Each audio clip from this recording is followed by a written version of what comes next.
All right, welcome everybody to what I hope will be our first Step into Queens program. We're so thrilled to have partnered with museums and cultural sites across Queens to bring this program to you today from the comfort of your own homes. So please grab a quick snack and enjoy our show. The houses here today are in the chat, so if you have any questions or want any more information, please ask your questions in the chat and we'll do our best to answer them. You may have to scroll down to see the chat box. You'll also need a YouTube account and able to post. So if you have any questions, you can also email me at jaronh@queenshistoricalsociety.org, which I will post in the chat. And I also want to thank you for your support. But I'd also like to thank our sponsors for today. We'll now be getting started. But before that, I'd like to play a quick word from some of the people that made this program possible.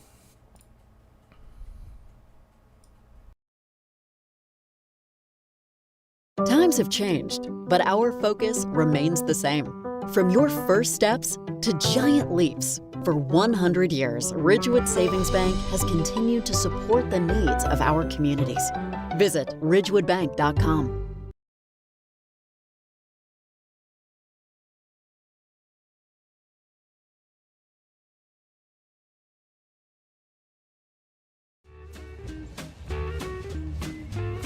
Hello, my name is Paul DiBenedetto and I'm the president of the Bayside Historical Society, located right here in beautiful Fort Totten Park.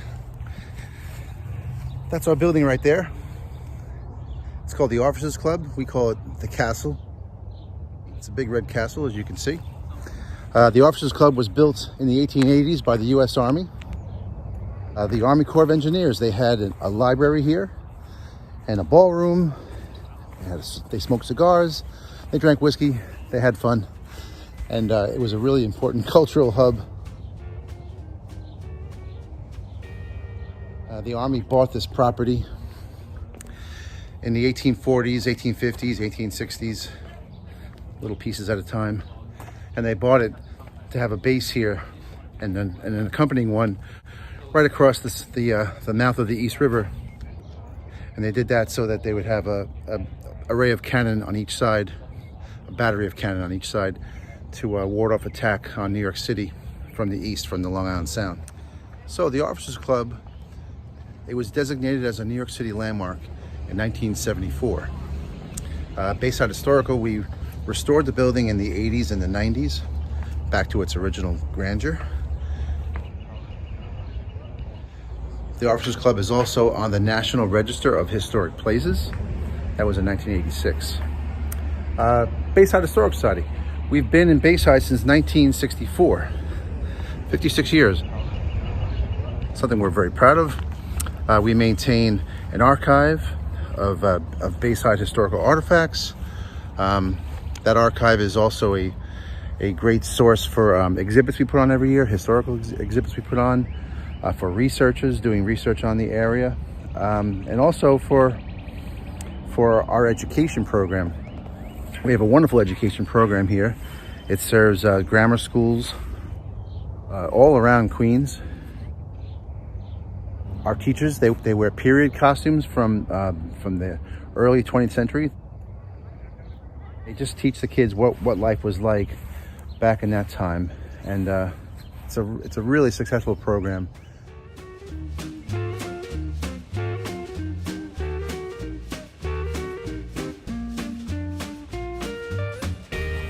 Those other buildings behind us, that's the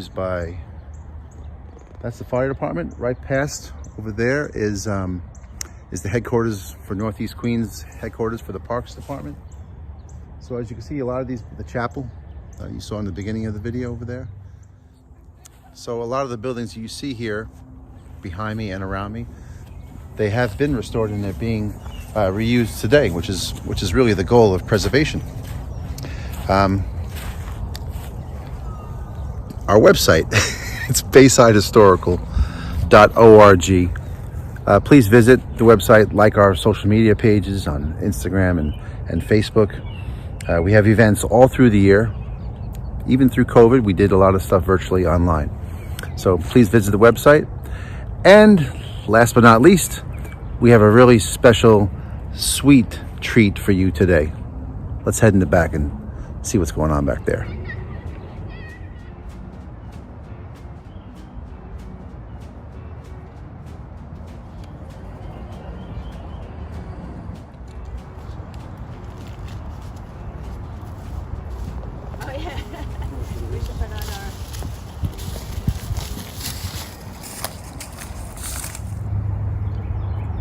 Hi, I'm Ruth Harrigan. I am a New York City beekeeper.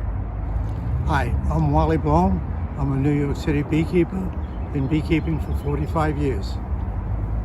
So here we have a Langstroth hive. This is the most traditional hive that we use today. The bottom are the brood chambers, and that's where the queen lays all her eggs and where all the bees live. And the top one is called the super, and this is where they keep all the honey. What's inside a hive? So you have your frames, okay, which the bees build up, draw out the wax for you. That's where they store all their honey that is going to survive them through the winter. It's also the frames is where the queen's going to lay her eggs, okay, and this way it produces. The queen can lay anywhere between 15 to 2,000 eggs a day. Average temperature inside the hive is between 94 and 96 degrees Fahrenheit.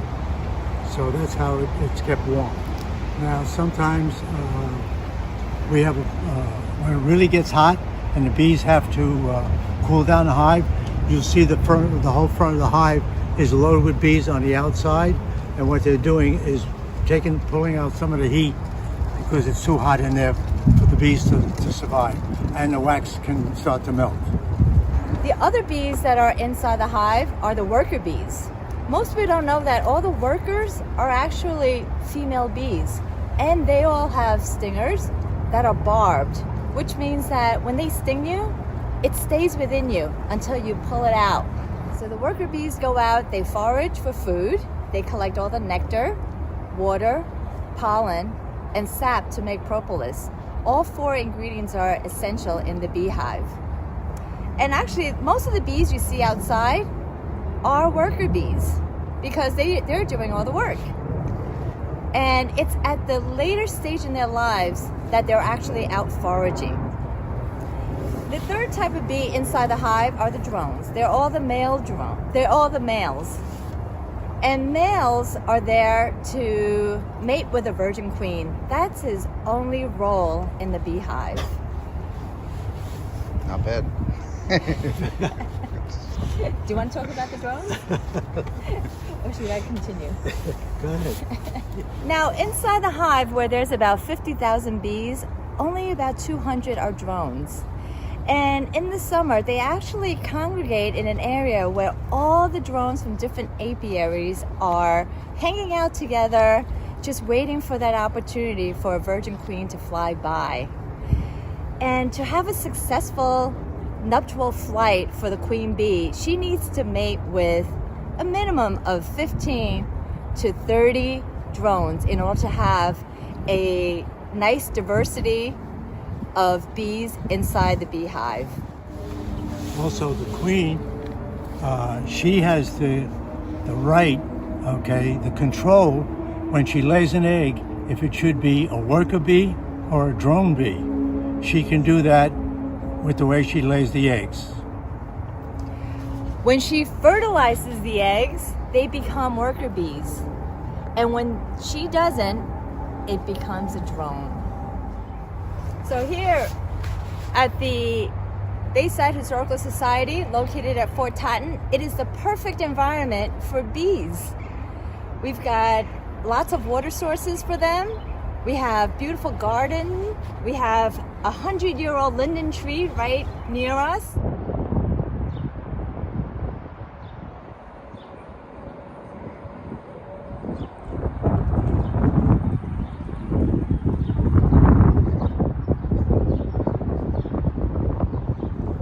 So here we're going to take a look inside the beehive.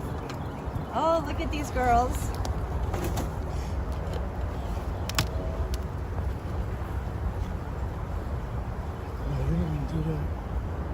okay? I told you not to do that. Wally's got the first sting of the season. Let's move it to the middle. Let's see if we can find the queen. That's always challenging. Yeah. But she is a little bigger than all the rest of the bees. She has a long torso so that she can lay her eggs in the bottom of each cell. Look here. Look at all this liquid that's glistening. That's honey. They're already starting to make honey. Now you're probably wondering, how is honey made? Well, it takes the first bee to go and collect the nectar from a flower. Then she has to come back and she has to regurgitate that to another bee. There's an enzymatic reaction that happens in the stomach that turns the nectar into honey. Then that second bee has to regurgitate it again to another bee. Then that bee will store it inside a cell, and it doesn't turn into honey until they fan most of the liquid out of it, until there's about 16 to 19% moisture. That's when the nectar turns into pure honey. And in order to store it, the bees will coat it with beeswax. And the beeswax will keep it sealed until they're ready to eat it, and they'll just break it open and suck the honey right out. So even when you can't find the queen, when you see eggs and brood, it's a sign that the queen is in there. There it is. There's the brood.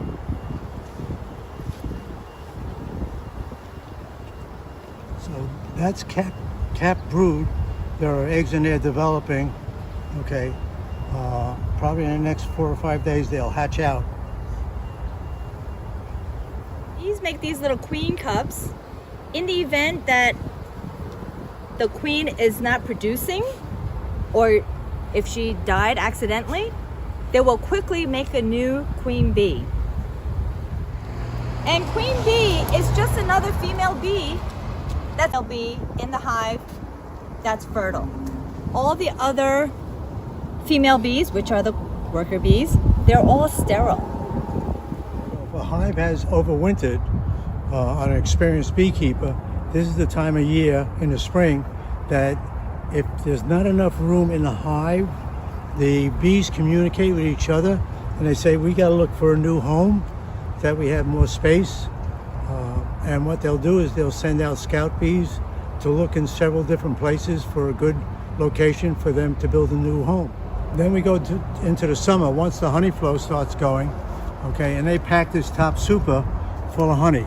So as beekeepers, we in the fall, usually around the end of June, because our honey flow season here in the New York area ends about the end of June, the beginning of July.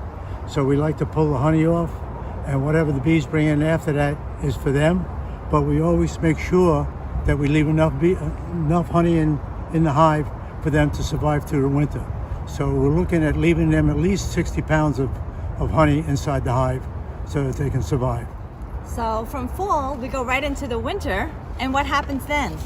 Well, for one thing, all the worker bees are going to kick out the drones. Because they did not work all summer, all the honey is really reserved for the worker bees and their queen. So it's a brutal thing to do, but the drones will struggle, but at the end, the worker bees win. And what's left inside the hive in the winter is just the queen bee with her little cluster of worker bees. It's a true sorority in there in the wintertime. Yes. So we also got to remember that 35% of all the food that we consume has to be pollinated by the honeybee. Honeybees are very, very beneficial to us. If we lose the honeybees, Einstein said within 10 years, there will be none of us left. Well, everybody can help in saving the bees. It's really simple. Just plant a garden.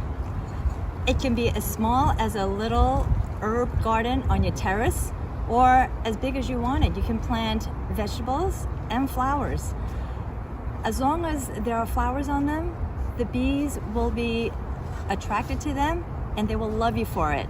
So Some of the easy things to plant are mint, catmint, lavender, aster, sunflowers. We have so many things that are so easy to grow. Cucumbers, squash, peppers. We can go on and on. Just about all the foods that you enjoy eating, you can plant in your garden and you will attract the bees. So how can we find out more about what you guys are doing as beekeepers?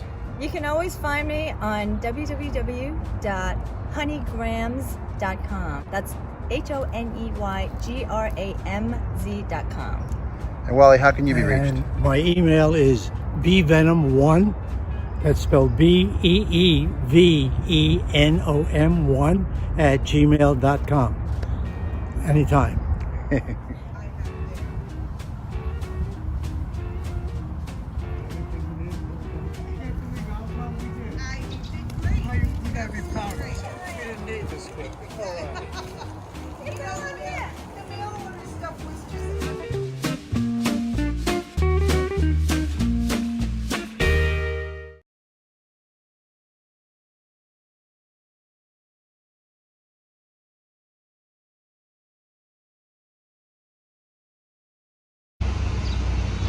Hello and welcome to King Manor. As you can hear, King Manor today is located in a bustling commercial center, the heart of downtown Jamaica, Queens.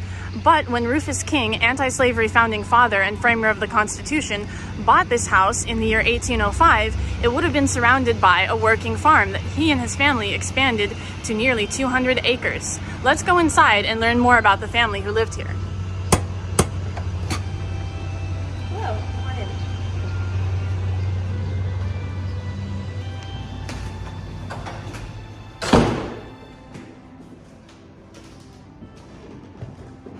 So here we have the King family parlor. The family moved here in 1805. This would have been the first room that you would have seen upon entering the house. Here we have a portrait of Mr. Rufus King and his wife, Mary Alsop. And there we have a piano that very much like one that Mary would use for entertaining.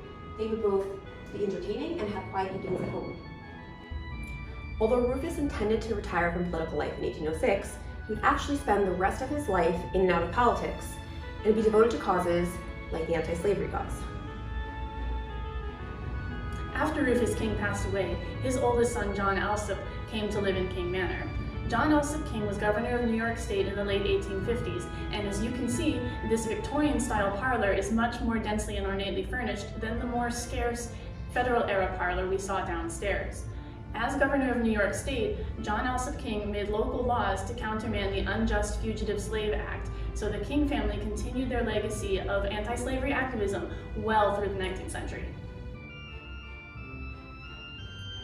Rufus King's granddaughter, Cornelia King, was the last King family member to live in the house before it became a museum. When she passed away in 1896, the farmland had already been started to be sold off for other developments, including the Long Island Railroad. King Manor Museum opened as a museum in the year 1900. In the late 19th century, rapid industrialization meant older homes were being knocked down and replaced with tenements, flats, or factories. Social mores dictated that women should stay in the home, but this traditional home structure was being disrupted by urbanization. Women from privileged homes became involved in the establishment of local women's clubs and societies for social causes.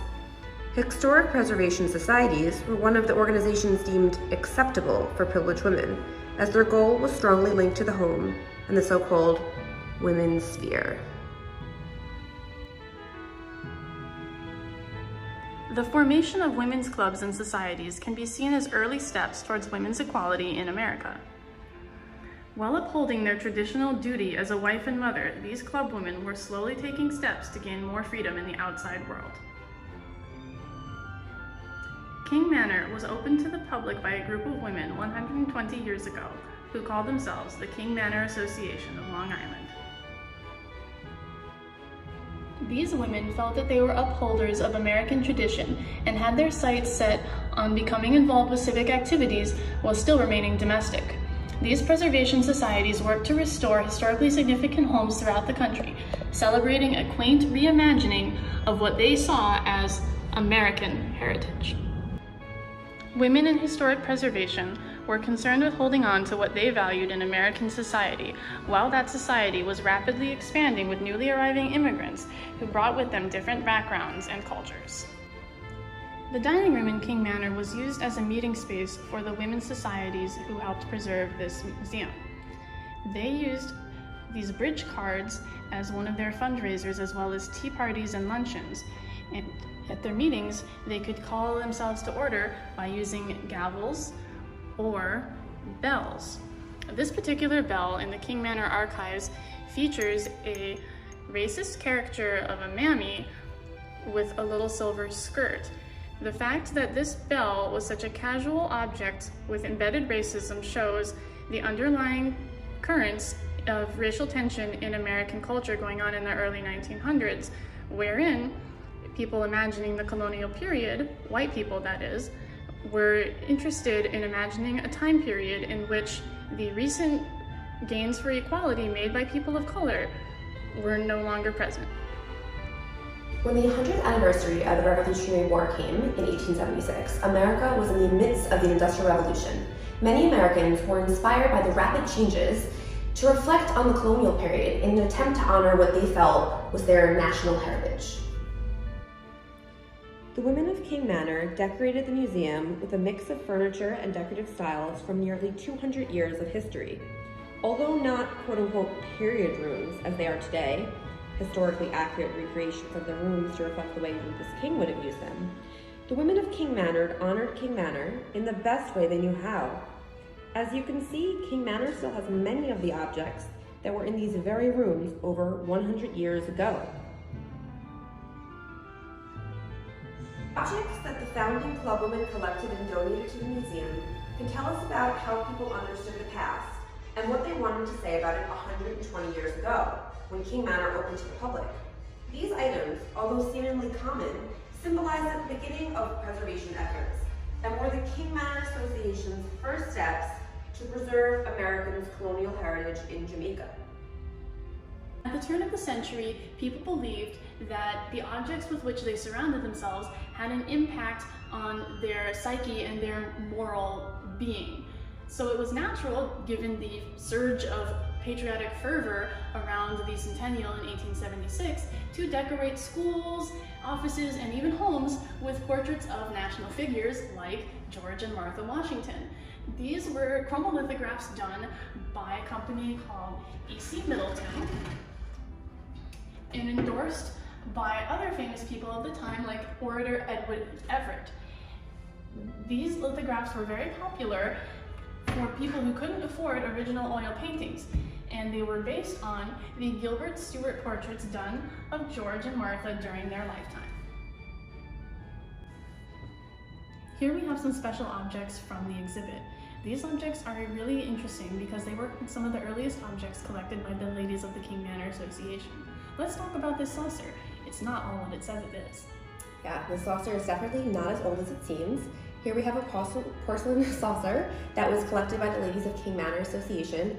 On the back, there's actually a note that says it's from 1879 from Derbyshire, England, aged 200 years. When actually the saucer would have only been from about 1830, making it about 40 years old at the time. Isn't that funny? They said that it was 200 years old when it was not even 100 years old. It just goes to show that the value of these historic objects was in their perceived heritage, not necessarily in what they actually were, which brings us to this box. Now the box also, like many of the early objects collected by the women, came with a note that said it was used by an officer who served with the Marquis de Lafayette. We are all pretty familiar with the Marquis de Lafayette now because of the Hamilton musical, but were you aware of him a few years ago? Maybe not, but it just goes to show that he was one of the well-known popular figures amongst the George Washingtons and Thomas Jeffersons of the world at the early 20th century when this box was collected, because his name had enough cachet that it made this box more historically interesting to the people at the time than perhaps it really is, because there's no documentation as to who actually owned the box. Yeah. And then today we're a lot, obviously, more careful in museums with documentation and attribution. But these ladies, had kind of a romanticized image of things from the 18th century, and for them, these objects kind of carried even more special meaning by being so old. A lot of times we have visitors who ask us how much the house is worth or how much X or Y object in the house is worth, and I think that idea of what is something worth from back then carries on to today, because okay, we can denominate how many square feet the house is and how many dollars per square foot the average property is in the neighborhood, but then you are not taking into account the historic factor that this was a founding father's home. So a lot of these things you really can't place a monetary value on, and at the time when they were collecting these, they weren't collecting them for their monetary value. The notes that accompany these objects and many others that have been in the collection since about 1900 really show that what they cared about was this idea of heritage. This object is really interesting because let's just assume that maybe it was used by an officer who served with Lafayette, but the inside has been furnished with things from a variety of different ages. So you can see here, they sort of kitted it out to complete the idea of a shaving kit, even though not everything in here would have been from the Revolutionary period. They needed to add some other things. So here we have a straight razor. I don't envy the gentleman who had to shave with that. And then my favorite thing, and I don't know that it's going to show up too well on camera, but there's this very, very fragile fragment. It has its other piece of.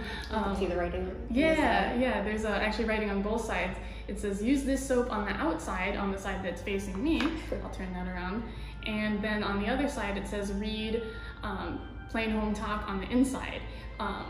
We did a lot of research to find that Plain Home Talk was a late 19th century journal. So this soap was actually advertising a magazine from around the 1870s. So obviously that had nothing to do with the Marquis de Lafayette, but whoever donated this object to the museum thought might have used the box themselves. Who knows?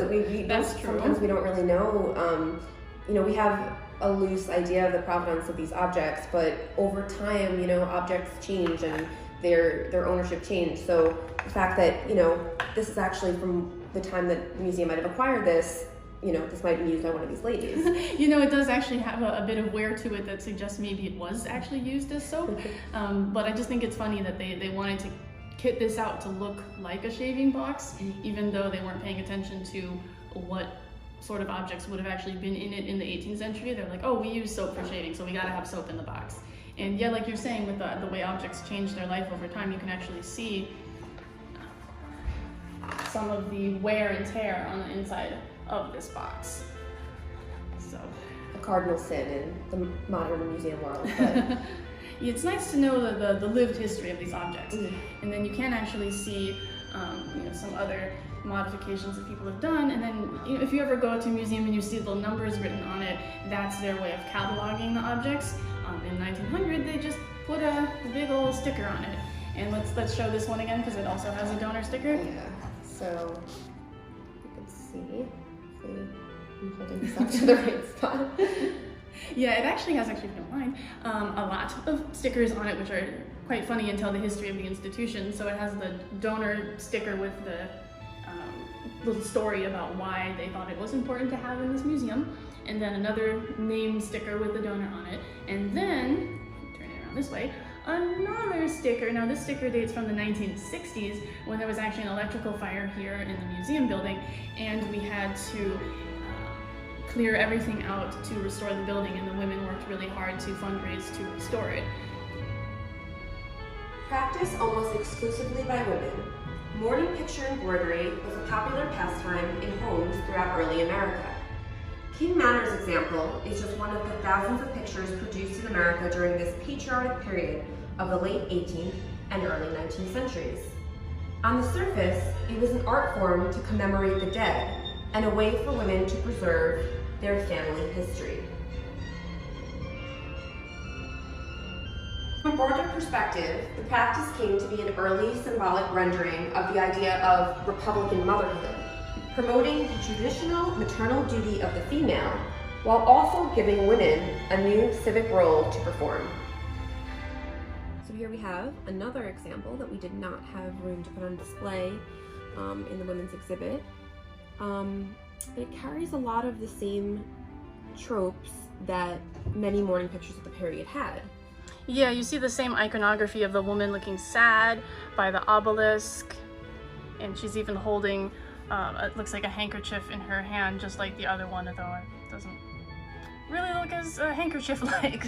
You can see that these really exemplified the skill and the talents of the individual making the portraits.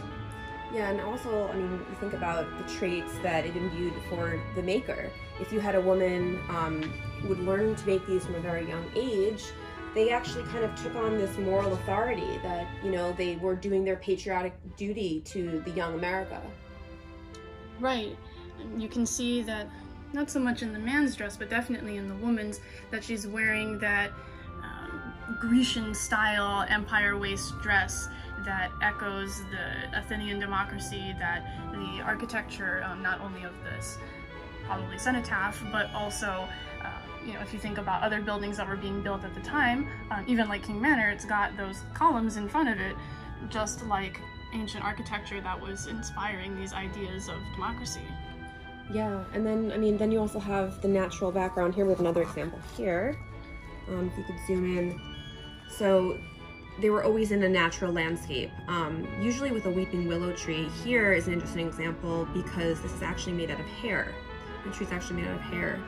And these natural backgrounds also came to symbolize, you know, kind of religious connotations, like the Garden of Eden.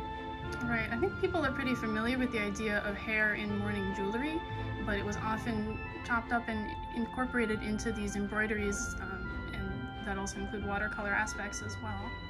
So another use of hair that's just not as well known today. When women created mourning pictures, they were preserving the history of their family for posterity, just like the women of the King Manor Association preserved this house for us to learn from and enjoy today.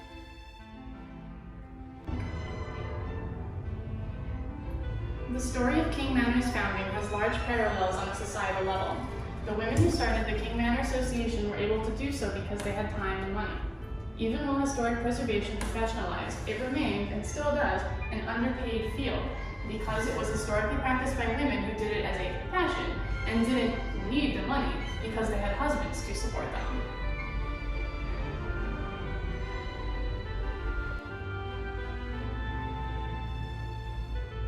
While the women of King Manor Association literally worked inside a home, their dedication and that of other early women historic preservationists helped bring women's activism to the social forefront, winning the right to vote, at least for some women, in 1920.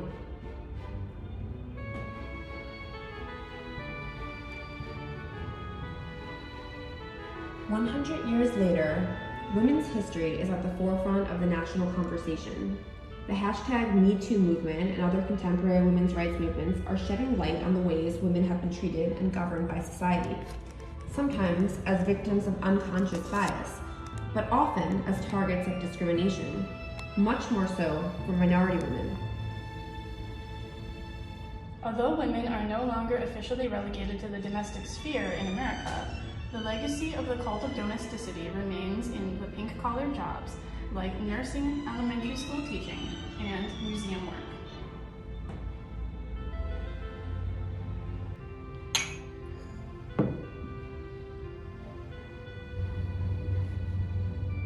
Thank you so much for coming on this presentation of King Manor and the Queens of King Manor exhibit, exploring the legacy of women in historic preservation.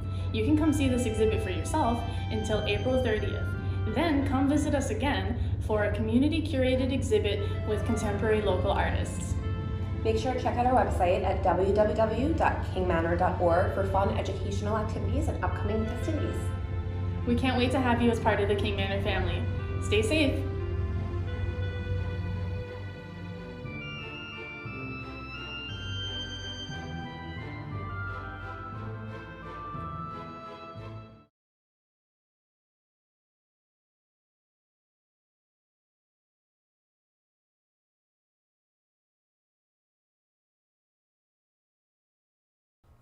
Welcome to Kingsland Homestead.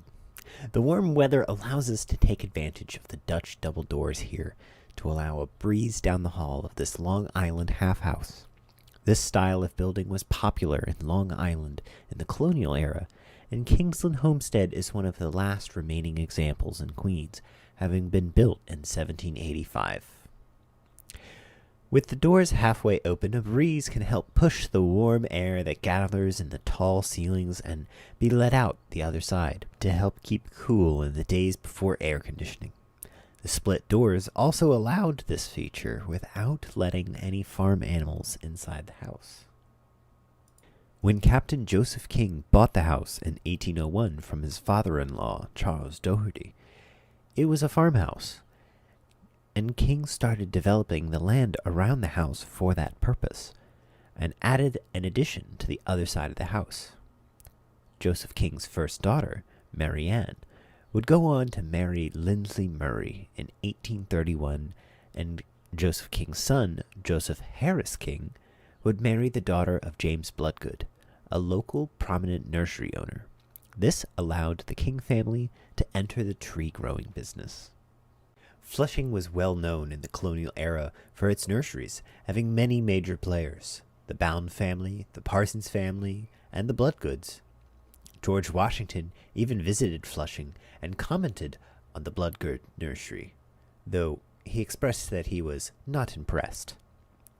Growing trees was important and a useful part of colonial life, as it allowed for not only propagating fruit-bearing trees and providing different kinds of lumber, but it was also used for decoration.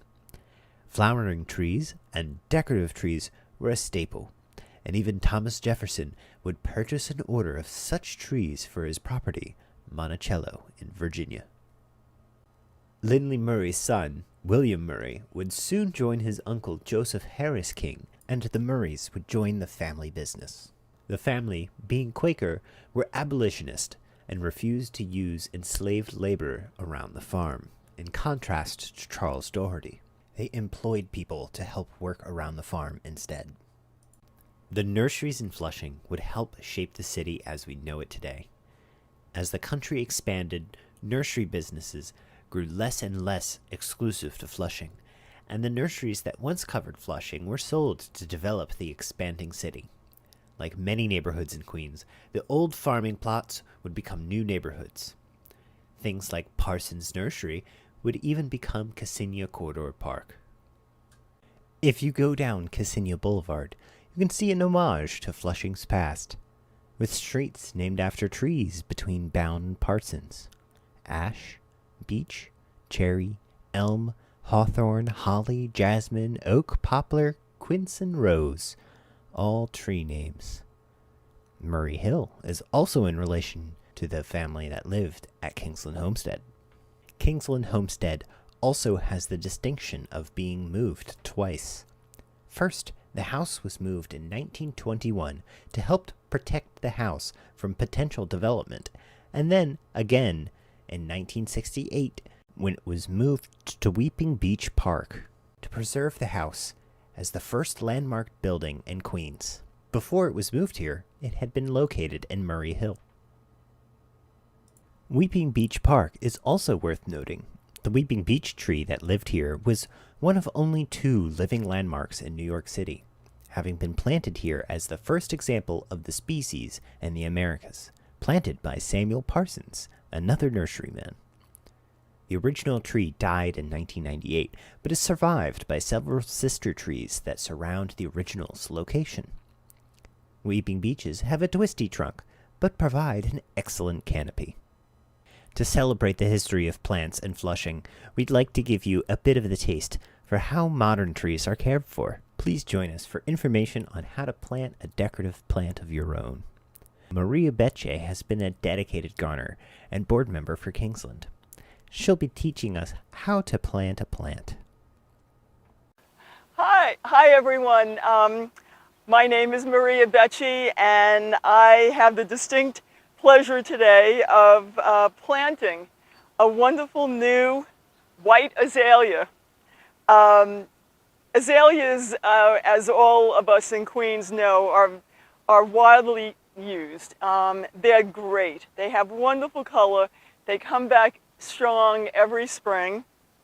Wonderful color. And so we're going to show you how much fun you can have planting a new plant, a new azalea plant. Before I get started, just wanted to mention that we had a bit of a rainy day today here, which actually makes it even more fun and much easier to plant because the ground is nice and loose and wet, and we'll get our shovels in there and it'll be a lot easier. What I have with me, well, just wanted to tell you, I normally don't dress like this, but we're in the garden and I'm going to be on my knees, and you have to be dressed appropriately. So I have the oldest pair of pants I could find. I have my garden gloves on. These are great because these have a little bit of a rubber bottom to them, and that's great because if you're working around shrubs that have pointy edges like holly trees, they won't stick into your hands, and these are very protective, which is great. My favorite shovel in the whole world is a nice square shovel, and it's narrow-ish, so it makes it very easy to dig into the soil. Once we establish where we're going to plant the new azalea plant, when we get down into the hole a bit, it's always easier to have a nice shovel with you because you can open up your hole with the big shovel, but this one allows you to really get around and loosen up the soil and get the shape and size to exactly what you want it to be. And invariably, we're going to come across some old roots, and we're going to have to cut those away, and this makes it a lot easier. The last thing is, even though this is really good soil, I've been testing it out, it's very good soil. When I make my hole to plant the azalea, I'm going to add some fresh garden soil, and that'll give the plant more nutrients. And I think we should just get started. So when you buy your plants, you'll probably buy several at the same time when you go to all these wonderful garden places. And in Queens, we have several wonderful garden places. And so today I did. And I've been sort of experimenting, where do I want this plant to be exactly? What kind of sun will it get? What is it? Is it conflicting with any other plant? Anyway, I decided this was a good spot. And what I do is I generally frame out an area that I want to start digging my hole. So this is a good spot, and I'm going to start right here. And again, we're very lucky because, as I said before, with the rain that we had, this is going to be a much easier job. And what I do is I go around more or less in a square. I'll start here. I'll go around to the other side, go down about the same depth until I go around completely. As you can see, I probably hit a nice old root there, and we'll get that out later. So again, we're going to keep going around, outlining our area until we get down to allowing the plant to not be too deep in the hole. What you want the root line here to be just about level with the area that you're planting. You don't want to get it too deep. And then I'll explain a little bit about the roots once we get the plant in the hole. Okay, so I'm done using this particular shovel. Now I'm going to get down and dirty with my smaller shovel and really make this space to be to the proportions that I want for the new plant.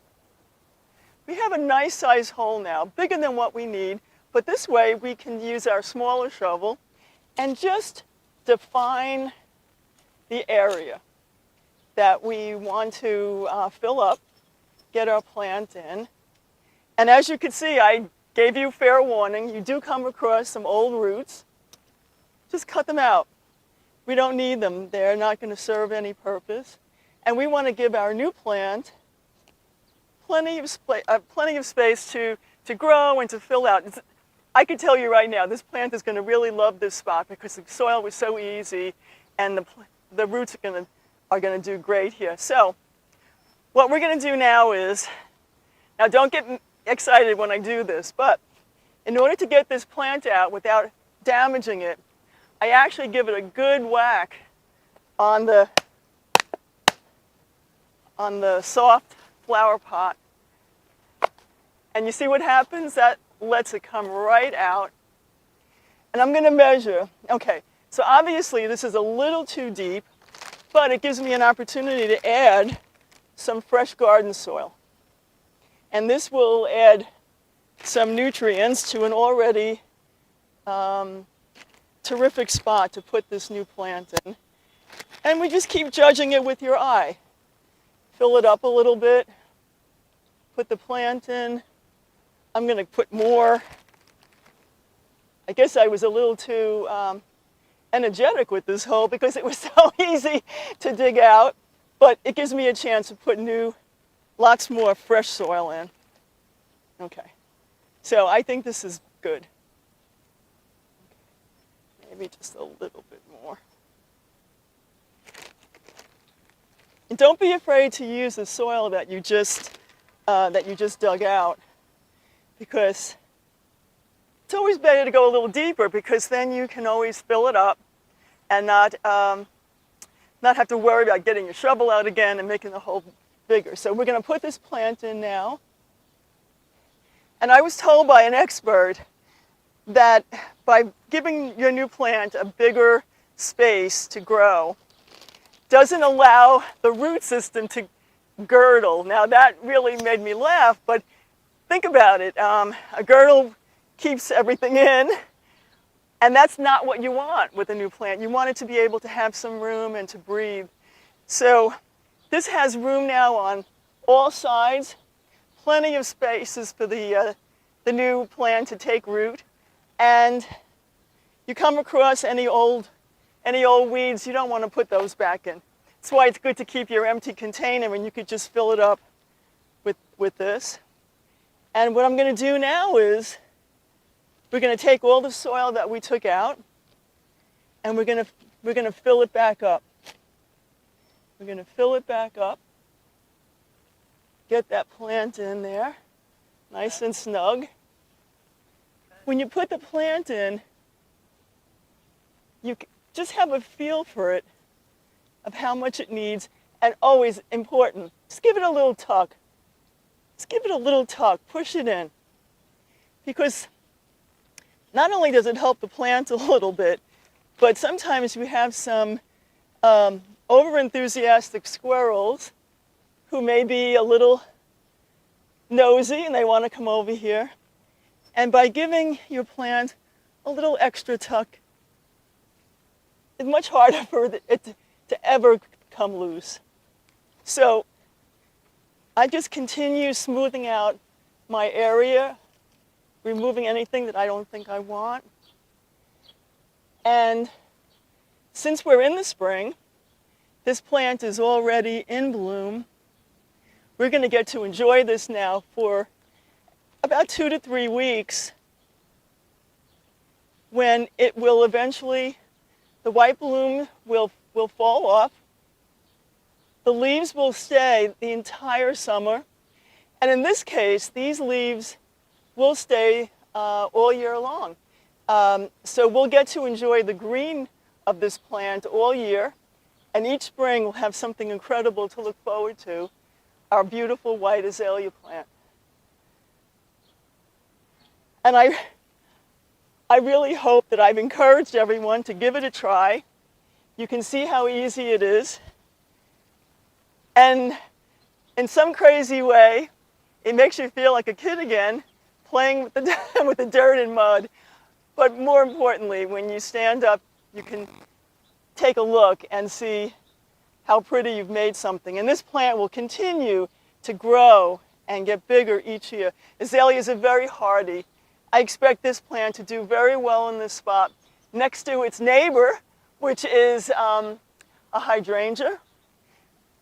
And to the other side, its neighbor is a white rhododendron. So this area is really turning out to be very attractive using the white and green background. Eventually we'll fill in this area with some mulch, which will add to the dressing up of the area, really finish it off. But for now, I just wish this plant lots of good luck, grow big and strong, and make us happy every spring. Well, thank you.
Coming to the Poppenhusen Institute for many years, and we love all the wonderful programs. Over the years, we have participated in drama, painting, sculpting. We learned about archaeology, met fascinating animals. Remember that snake that we got to hold? And we took a trolley ride in the neighborhood to learn about its history. That was fantastic. Currently, the children, my daughter is a little camera shy, they're participating in tutoring, piano lessons, and guitar lessons. And these affordable music lessons are fantastic. Without these, they would not have the opportunity to study music. How do you like your guitar lessons? I love guitar lessons. I practice every day. And I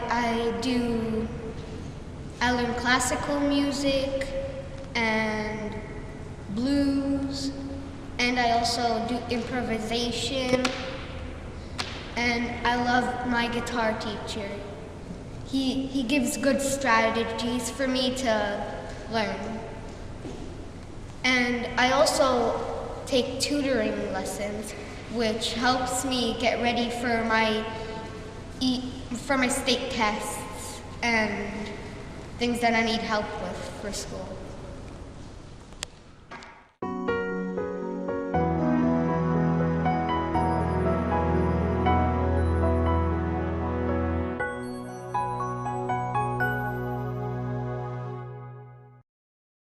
Guten Tag, everyone.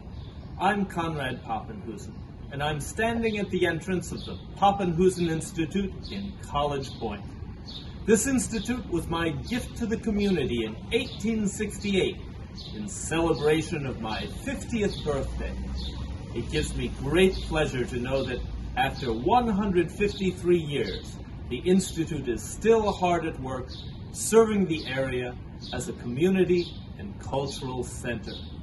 Today, I'd like to give you a brief tour of this New York City landmark in the hope that one day you will visit us in person to see all our exhibits and discover some of the well-kept secrets hidden inside. Let's go in. This marble plaque has been in the Poppenhusen Institute since the day it opened. It has the names of all the board members, including myself and my very handsome son, Adolf. And then, what I'm most proud of is the contractors' names listed at the bottom. We have Gottfried Grossman, the carpenter, J&P Carroll, the mason, and James E. Webb, the plumber. These are the people who really built this institute and to whom I am most grateful. Here we are in what is by far the largest and most impressive space in the Institute. This room is the Grand Hall and is often referred to as the heart of the Institute. On the wall behind me is a large painting titled Triumph of the American Union. It was painted in 1867 by Friedrich Spannenberg to celebrate the end of the Civil War and the preservation of the Union. To my right, we find a statue completed in 1904 by Herman Atkins McNeil entitled Coming of the White Man. These days, the Grand Hall has been used as the setting for a variety of films and TV shows, as well as hosting wedding receptions. Numerous presenters of diverse cultural events have also enjoyed the majesty and charm that the Grand Hall provides. The Institute also served as the town hall of College Point and housed many of the village's offices. One of these was the sheriff's office. And what does a sheriff need to do his job effectively?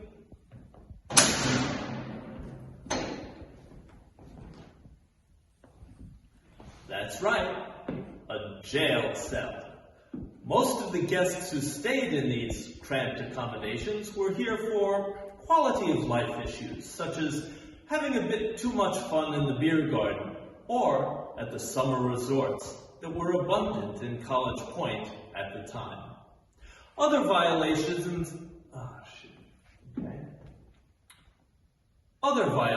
included harboring a vicious dog or not taking financial responsibility for your family. Well, this brings us to the end of our very brief look inside the Poppenhusen Institute. We hope to see you here in person very soon, so we can give you the grand tour. But don't worry, we don't lock people up anymore. Auf Wiedersehen!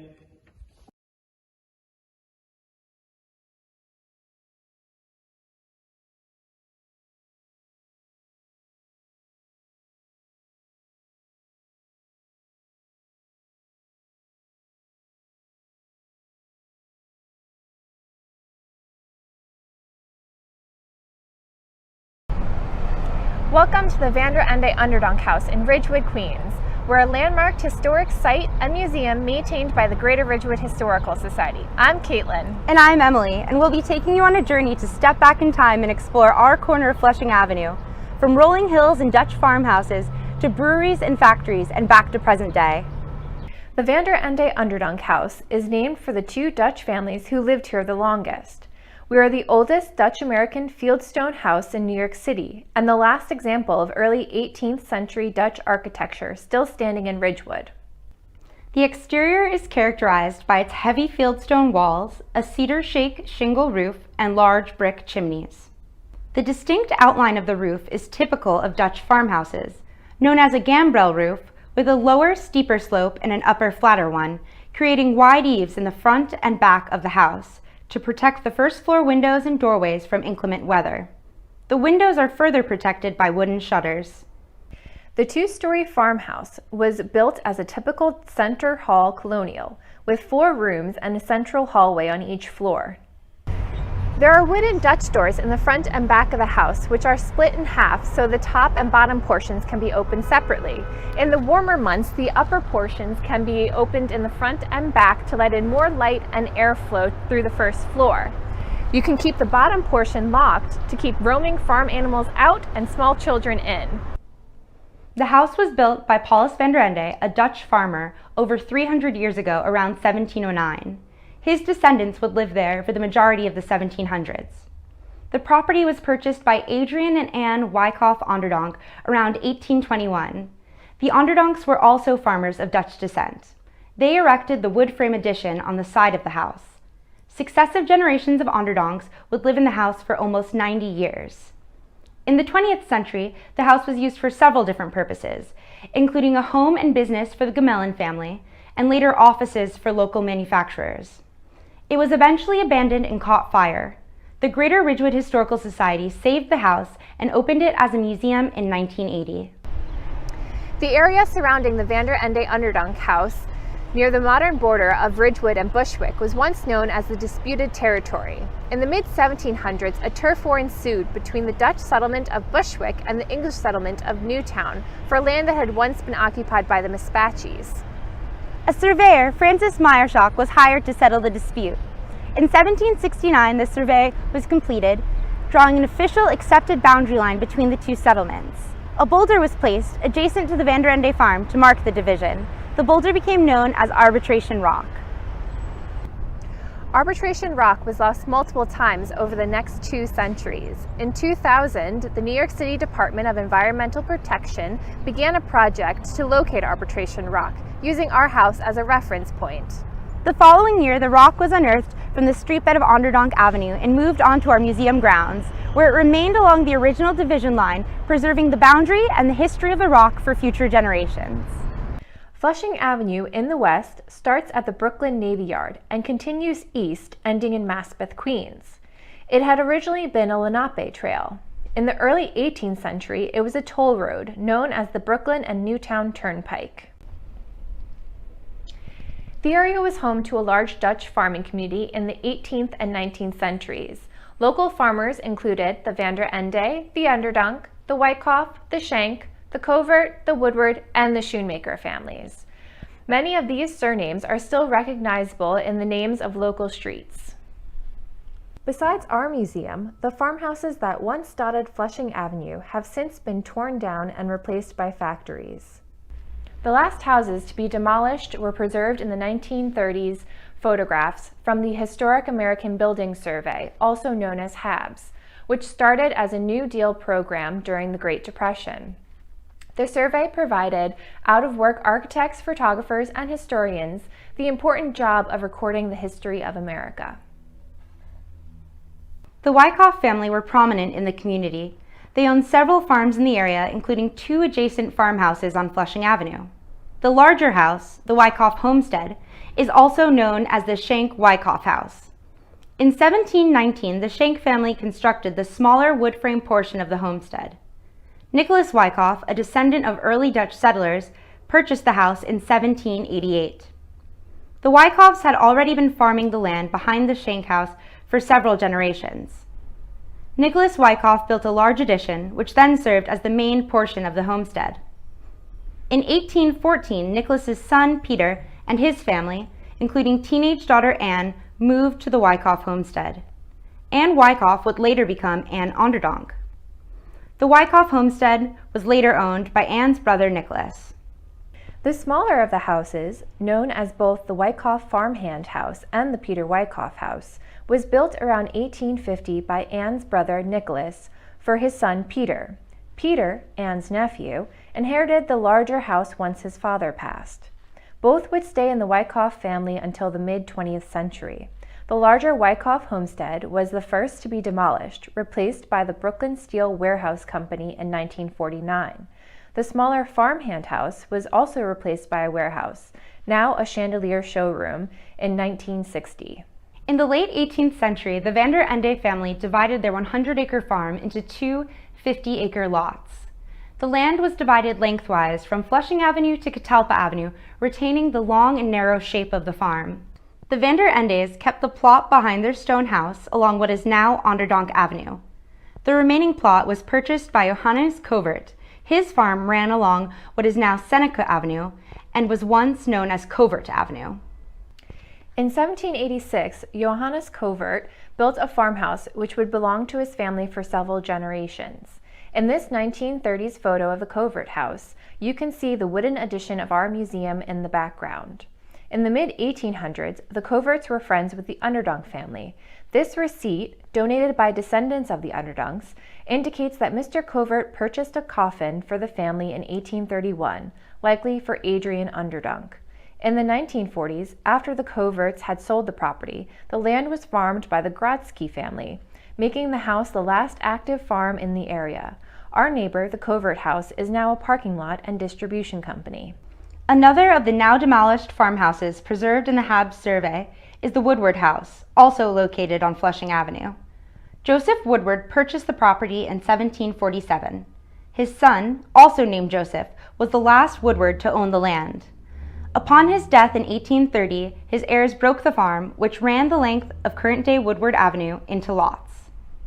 In the 1840s, the house was sold to James Schoonmaker, who owned the property until his death in 1852. James's son, Nicholas Schoonmaker, is connected to our house through his marriage to Gertrude, one of Adrian and Anne Onderdonk's daughters. The Woodward house was torn down in the late 1930s. The building that replaced it was also torn down more recently to make way for a new commercial building. All of these farmhouses display typical Dutch gambrel roofs and, unlike us, were made of wood. The choice of building material may have contributed to the destruction of the other houses. The wood frames were easy to knock down, where our stone walls would have been costly and time-consuming to demolish. This may have been one of the reasons the Van der Ende Onderdonk house is the last farmhouse on Flushing Avenue. Although the other farmhouses are no longer standing, Ridgewood is full of historic architecture, contained in 4 separate historic districts: Central, North, South, and Stockholm Street. At the turn of the 20th century, Ridgewood's landscape began to evolve from rural farmland to residential city blocks, in order to house the large wave of primarily German immigrant workers arriving in the area. Many of the homes preserved in Ridgewood's historic districts are Matthews Flats, 3-story apartment buildings built by the Gustav Matthews Company between 1908 and 1911. Matthews Flats were revolutionary at the time. Each floor had only 2 apartments, a shift from the crowded tenements with poor living conditions, typical of the late 19th and early 20th centuries. The Matthews Flats had light shafts in the center of the building for more airflow and skylights to bring in more natural light to the apartments. The concept was for the owner to live in one of the apartments and rent the other units out to help pay for their mortgage. In addition, the building would be better maintained because the owner would be there to take care of any issues. The new housing style was immediately successful, and over 300 Matthews tenements were built and sold over the 3-year period. The innovative floor plan became the standard for housing design and construction in Ridgewood. Many of the residents worked in nearby breweries and knitting mills. At the turn of the century, Ridgewood was one of New York City's major centers for beer and brewing. As many as 15 different breweries operated in the area, which were owned and staffed by local residents. The last of the original breweries to leave the neighborhood was Samuel Liebman's Sun Brewing Company in the 1960s, which was known for their Rheingold beer. However, recently, the brewing industry has had a revival, starting in 2013 with Fimbach Brewery moving to the area. Today, in 2021, there are almost a dozen breweries in the neighborhood. These businesses have become popular with local residents and are a reminder of the greater Ridgewood area's rich industrial past. The Van der Ende Onderdonk house was not immune to the changes affecting Flushing Avenue and Ridgewood. In the mid to late 1800s, Gertrude Onderdonk Schoonmaker, daughter of Anne and Adrian Onderdonk, began to sell off portions of the farm. In this photograph, you can see Gertrude and her family, who would be the last of the Onderdonks to reside in the house. In 1908, the house, now on a 2-acre lot, was purchased by Louise Gamelin. Louise and her family both lived and worked on the property. She had a scrap glass and carding business, which served the local brewers and bottle manufacturers. Looking at this photo, you can see, in front, barrels of broken glass that Gamelin would have sorted by color. Note that Flushing Avenue at the time this photo was taken is paved with stone, and you can see the trolley tracks. Trolleys were replaced by buses in the 1950s. Along Flushing Avenue, the Brooklyn-Manhattan Transit trolley line became the B57 bus route. In the 20th century, Ridgewood's primary industry would change once again. The American Prohibition during the 1920s had shut down many of the breweries, and the Gamelin family sold the property. From the 1940s until 1970, the house was used as office space for several different local manufacturers. One of those businesses was the American Monitor Greenhouse Corporation. Queens was once the nation's largest producer of cut flowers, and many greenhouses were manufactured locally. Another business was the Suzomatic Corporation, who manufactured small parts for the Apollo space program. During this period, the Van der Ende Onderdonk house had a front brick addition that stretched all the way to the sidewalk. And there were other buildings on the property which have since been torn down. The house was abandoned and nearly destroyed by fire in 1975. The Greater Ridgewood Historical Society stepped in to save the house. Since the stone walls did not burn, they had the footprint of the house, as well as photos and architectural blueprints from the Habs report to aid in the restoration. This is a blueprint of the first floor. You can see details such as the size of rooms and descriptions of what they were used for. Through fundraising and hard work, the museum was opened to the public in 1980. The Van der Ende Onderdonk House is listed on the National Register of Historic Places and is a New York State and City landmark. Today, the Van der Ende Onderdonk House offers weekend tours, special events, educational programs, and changing exhibits throughout the year. Our programs are supported in part by public service grants from the New York City Council. Thanks to Queens Historical Society for hosting this event, and thank you for watching our video. If you'd like to learn more about us, please visit our website, www.onderdonk.org, and hopefully you will come and visit us soon.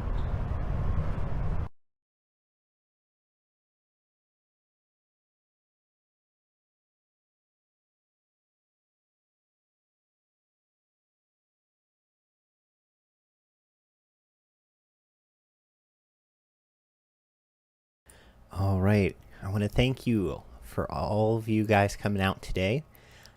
Your support means everything to us. We hope that you enjoyed this year's Step into Queens, and I hope to see you guys next year.